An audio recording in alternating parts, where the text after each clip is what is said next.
जय रामचंद्र यादव ఎల్లవాళ్ళ సురేష్ యాదవ్ గారు రామచంద్ర యాదవ్ గారు బీసీవై జాతీయ అధ్యక్షులు రామచంద్ర యాదవ్ గారిని మాట్లాడవలసిందిగా కోరుతున్నాం.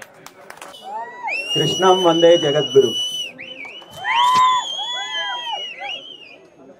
బాపట్ల జిల్లా పెద్దగొల్లపాలెంలో ఏర్పాటు చేసిన శ్రీ రాధాకృష్ణ దేవస్థాన ప్రారంభోత్సవానికి నన్ను ఆహ్వానించిన పెద్దలకు, గ్రామస్తులకు,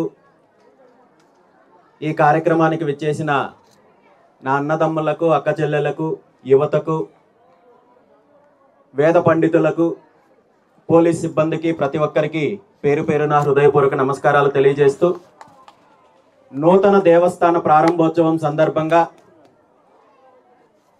ఆ స్వామి అమ్మవార్ల ఆశీస్సులు ఈ గ్రామానికి, ఈ ప్రాంతానికి, గ్రామస్తులకు అందరికీ ఉండాలని, అందరికీ మంచి జరగాలని, శుభాలు అందించాలని, రైతులకు సకాలంలో వర్షాలు కురిసి మంచి పంటలు పండాలని, మహిళలకు సౌభాగ్యాలు అందించాలని, యువతకు మంచి భవిష్యత్తును అందించాలని, ఈ ప్రాంతం ఇంకా ఎంతో అభివృద్ధి చెందాలని, ఆ దేవస్థానము ఇంకా దినదినాభివృద్ధి చెంది ఈ ప్రాంతాన్ని కూడా చల్లగా చూడాలని మనస్ఫూర్తిగా ఆ స్వామివారిని, అమ్మవారిని ప్రార్థిస్తూ, శ్రీకృష్ణ భగవానుడు అంటే కేవలము ఏదో ఒక ప్రాంతానికో, ఒక రాష్ట్రానికో, దేశానికో, లేదంటే ఒక కులానికో, ఒక మతానికో, ఒక జాతికో, కేవలం మనుషులకు మాత్రమే సంబంధించిన భగవంతుడు కాదు.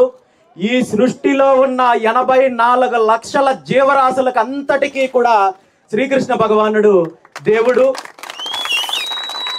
ఈ బ్రహ్మాండం అంతా కూడా ఆయన యొక్క కనుసన్నల్లోనే, ఆయన ఆదేశానుసారమే నడుస్తుంటుందనే విషయం మనందరికీ తెలుసు.